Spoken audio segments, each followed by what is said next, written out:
শুভ সকাল। আশা করি সবাই ভালো আছেন। 2025 সালটা খুবই ইন্টারেস্টিং ও আনপ্রেডিক্টেবল এই জন্য বললাম, 2025 সালে অলরেডি এমন কিছু ঘটনা ঘটেছে যেটা আসলে আমাদের কল্পনার বাইরে ছিল। সমর শক্তিতে সকল সূচকে এগিয়ে থাকা ভারত পাকিস্তানের সাথে যুদ্ধে হেরে গেল। পরাশক্তি আমেরিকা, ইসরায়েল তারাও ইরানের সাথে যুদ্ধ হেরে গেল। ক্রিকেট বিশ্বে জোকার হিসেবে পরিচিত সাউথ আফ্রিকা, যারা কখনোই কোনো ট্রফি জিততে পারে নাই, তারাও এবার চ্যাম্পিয়ন্স ট্রফি জিতে নিল। অন্যতম টিভি সিরিজ পঞ্চায়েত সিরিজে দেখা গেল জনপ্রিয় মঞ্জু দেবী হেরে গেলেন গ্রামের ভিলেন হিসেবে পরিচিত ক্রান্তি দেবীর কাছে। সো আনপ্রেডিক্টেবল ঘটনা সবার বেলায় প্রযোজ্য, যেহেতু আনপ্রেডিক্টেবল ইভেন্ট শুরু হয়ে গেছে।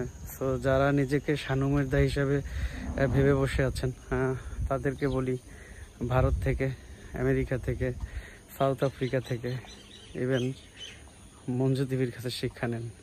যে কোনো কিছু ঘটতে পারে যে কোনো সময়। ভালো থাকবেন। আল্লাহ হাফেজ।